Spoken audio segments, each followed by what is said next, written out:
Hello mga kabarkada! Na-miss niyo ba kami? Sino dito ang mahilig magsulat ng mga kwento?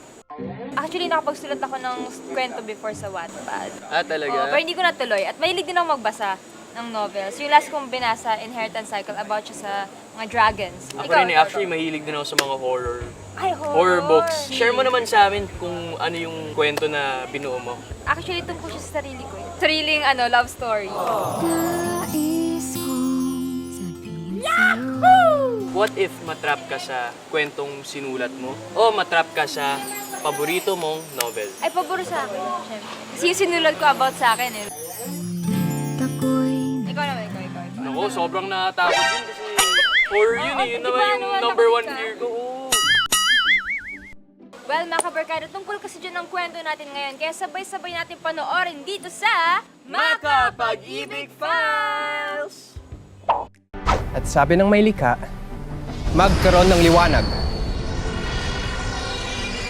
Nang magsalita ulit ang may likha, musbong na ng iba't ibang uri ng hayop at halaman. Tinawag niya itong luntian. Pero parang may kulang. Kaya nagsalita siyang muli at isang malakas na kidlat ang tatama sa isang malaking kawayan. Sila sina Malakas at si Maganda. Si Maganda ang itinalagang mga siwa sa kalikasan. Bilang pinuno ng buong luntian, si Malakas naman ang nangangalaga ng kaayusan at kapayapaan ng buong sanlibutan. Laban sa isang makapangyarihan babaylan na si Malihim. Gamit ang kanyang tungkod na gawa sa kawayan, uutusan niyang masugid niyang alagad na si Masunurin upang sirain ang kapayapaan ng buong luntian. Dahil ang tanging nais ni Malihim ay ang paghiwalayin sina Malakas at si Maganda upang siya ang mamuno sa luntian. Pero gagawin ni Malakas ang lahat upang ilayo sa panganib si Maganda. Amoy luma.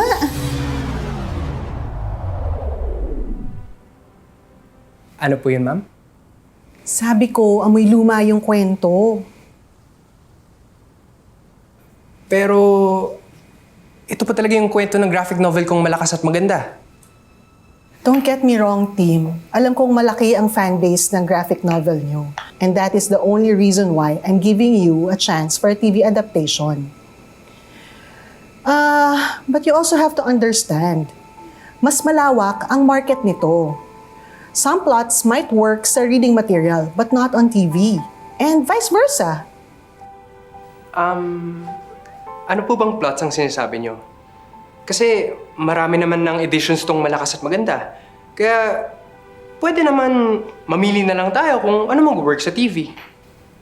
Well, that's the thing. Paulit-ulit ang plot. Maganda is always the damsel in distress waiting to be rescued. And don't get me started on the characterization. Si Malakas ang laging nasusunod. Siya lang ang may say. Habang si Maganda naman, palagi lang nakasuporta sa asawa niya. Ano to? Panahon ng Kastila? She needs her own voice. Oh, we understand naman po. Maybe we can Ano po bang revise. exactly ang gusto niyong gawin ko rito? Explore the characters, tapos tingnan niyo kung saan kayo dadalhin. Masyadong idealistic ang characters si Malakas at Maganda. Hindi nga sila nag-aaway. Walang inner conflict. Gawin yung realistic. Yun ang hinahanap ngayon sa TV.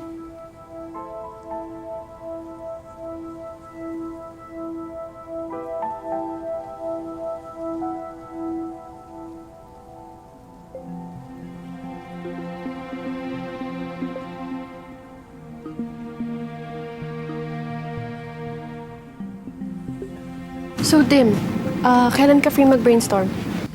Ano, Sophie? Para baguhin ang kwento ko? Hindi naman sa ganon. Actually, may point naman talaga lahat ng sinabi niya eh. Magkaiba ang audience ng graphic novel sa TV series. Tsaka dream mo to, di ba? Na makita yung pangalan mo sa TV. Oo nga. Pero anong kapalit, Sophie?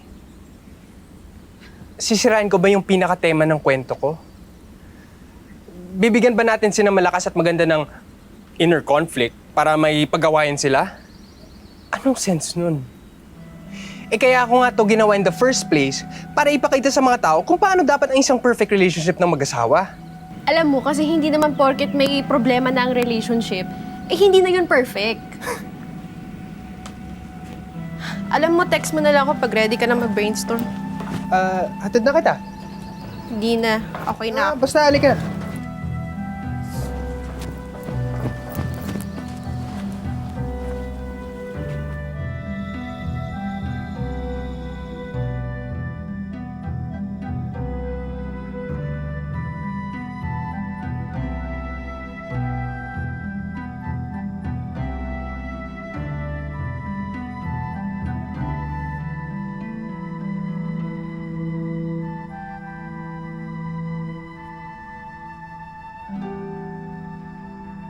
Anak?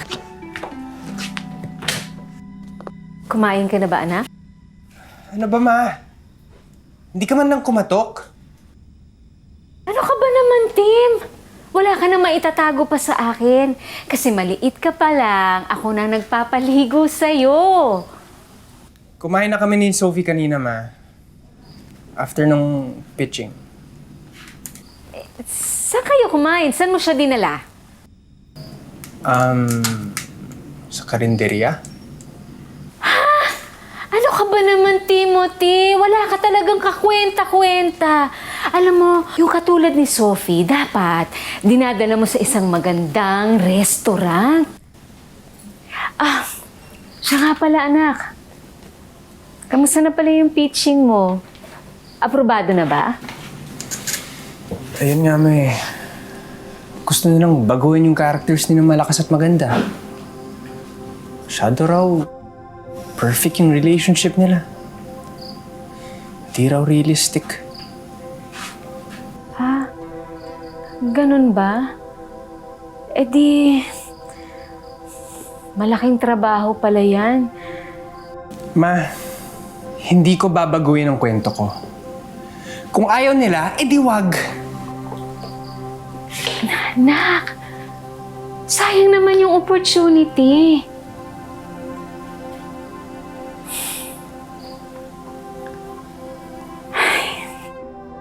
Tim, alam ko, malaki ang investment mo sa storyang yan, pero alam mo, hindi ko talaga mag-gets. Pasensya na ha. May kinalaman ba to sa paghiwalay namin ng papa mo? Ma, ano ba? Siyempre hindi. Walang connection yun. Wala nga ba? Ano ba talagang iniisip niyo, Ma? Sabihin niyo na lang.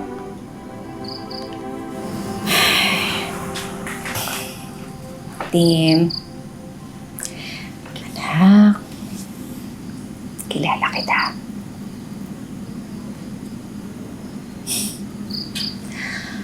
Kita ko kasi yung pagbabago mo. Simula nung naghiwalay kami ng papa mo. At simula nung nabasa ko yung graphic novel mo, gusto mong i-portray ka lang malakas at saka kayo maganda. Na isa silang perfect couple. Yung matatag. Yung hindi sila Ma! Wala nang epekto sa akin yung paghihiwalay niyo ni Papa. 7 years ago na yun, Ma. Kaya wag niyo sanang sisinang sarili niyo. Dahil sa mga ginagawa kong desisyon ngayon.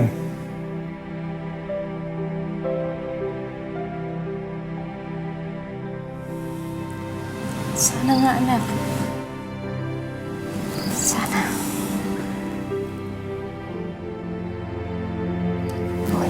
Okay naman.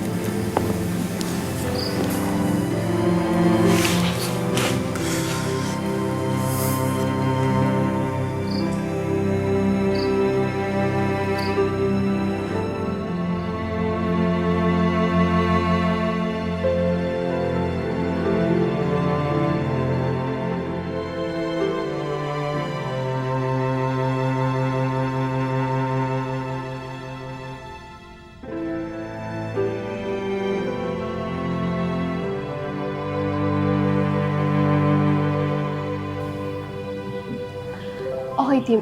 Naisip ko kasi, pwede naman natin gawing mga perfect couple si Malakas at Maganda. Kahit alam mo yung hindi sila perfectong mga tao. Tim, gets mo ba? Okay, tignan mo tong plot points na ginawa ko. Wait, baba mo yung laptop mo. Tignan mo, bilis. Okay, tignan mo tong plot points na ginawa ko. In a nutshell, bibigyan natin sila ng flaws. May isip nila na hindi talaga sila para sa isa't isa, kaya mamumuhay sila ng kanya-kanya. Pero habang magkahiwalay sila, Hindi kakayanin ni Magandang mamuhay na mag-isa, Sophie. Isipin mo, paano kung inatake siya ni Malihim? Eh di patay na. Tim, dun nga natin malalaman na may tinatago palang strength of character si Maganda. Na kahit hindi siya physically able katulad ni Malakas, kaya niya ipagtanggol yung sarili niya sa ibang pamamaraan. Doon niya mahahanap yung sarili niyang boses. Ganon din si Malakas. Hahanapin niya yung sarili niya, pero mapupunta siya sa... Alam mo, Sophie, ang home flicks mismo ang lumapit sa atin para i-adapt ang Malakas at Maganda. So meaning, sila yung may kailangan sa atin. Kaya hindi ko magets kung ba't natin kailangan baguhin yung kwento ko para sa kanila. Tim, bakit ba sobrang sarado ng isip mo? Bakit ayaw mong baliin tong mga characters natin?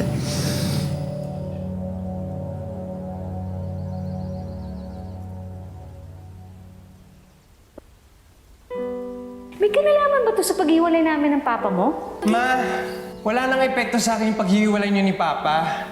7 years ago na yun, Ma. Kaya huwag niyo sanang sisihin ang sarili niyo. Tim. Hoy! Tim, teka lang. Bakit bigla ka aalis? Alam mo kung bakit ayaw kong binabago yung mga characters ni Malakas at Maganda? Kasi pag nagbabago ang ugali ng mga tao, wala na silang ibang pupuntan kundi hiwalayan. Tim, alam ko naman yun eh. Pero bakit kasi ayaw mo akong pakinggan?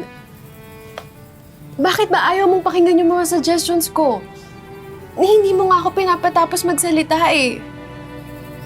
Tim, 3 taon na tayo magkatrabaho pero laging ganito. Pag hindi naman tayo magkatrabaho, parang tayo. Pero pagdating dyan sa graphic novel mo, ewan ko, sobrang sarado ng isip mo.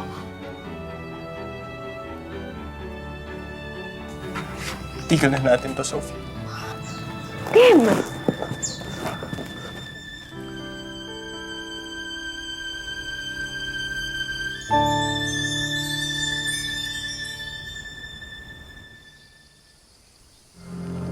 O, anong problema doon, Maginawa?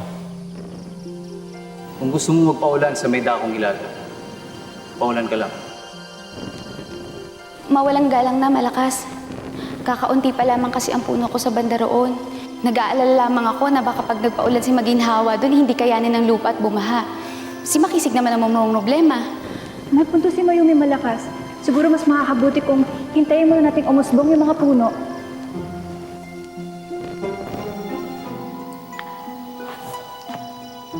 Pag-iisipan ko ang mga sitwasyong ito. Pero Maginhawa, kung kinakailangan mo talaga magpaulan, gawin mo muna to sa ibang lugar.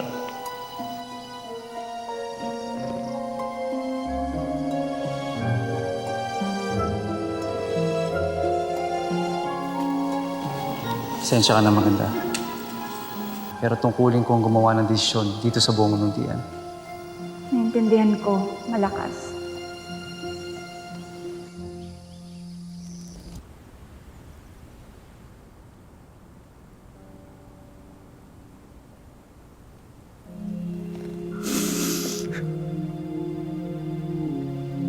Mabuti pa sinang Malakas at Maganda. Kahit anong mangyari, hindi sila maghihiwalay.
nating lahat. Kailangan natin mag-usap, maganda. Sang-ayon ako rin malakas. Pero bagong lahat, mas makakabuting makapagdasal muna tayo. Salamat sa may likha at binigyan pa niya ulit tayo ng pagkakataong mabuhay. Huwag niyo po kaming pababayaan. Marami pa po kaming hindi nagagawa sa buhay naming ito. Salamat sa may likha sa panibagong araw nito. Salamat sa may likha at binigyan pa niya ulit tayo ng pagkakataong mabuhay. Huwag niyo po kaming pababayaan. Marami pa po kaming hindi nagagawa sa buhay naming ito. Salamat sa may likha sa panibagong araw nito.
Tin, maitanong ko nga pala, ano na palang nangyari dun sa Malakas at Maganda? Kasi parang wala na akong naririnig na ganap sa inyo ni Sophie.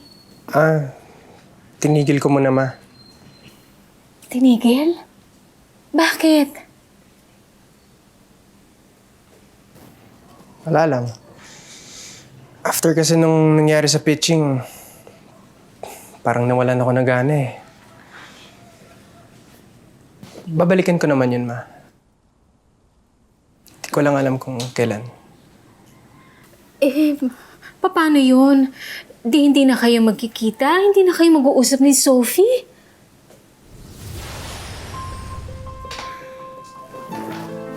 Ano yun? Narinig niyo ba yun, Ma?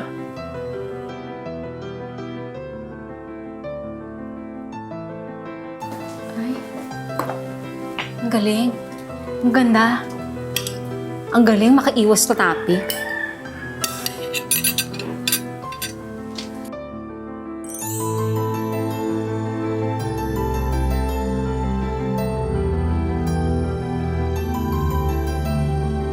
Salamat sa may likha at binigyan pa niya ulit tayo ng pagkakataong mabuhay. Huwag niyo po kaming pababayaan. Marami pa po kaming hindi nagagawa sa buhay namin ito. Salamat sa may likha sa panibagong araw.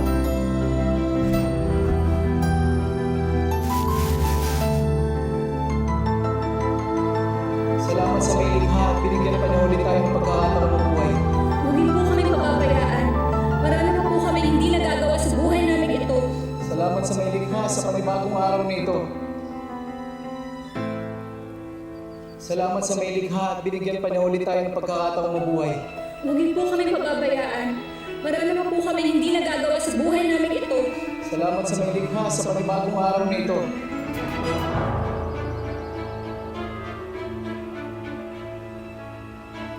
Salamat sa may likha at binigyan pa niya ulit tayo ng pagkakataong mabuhay.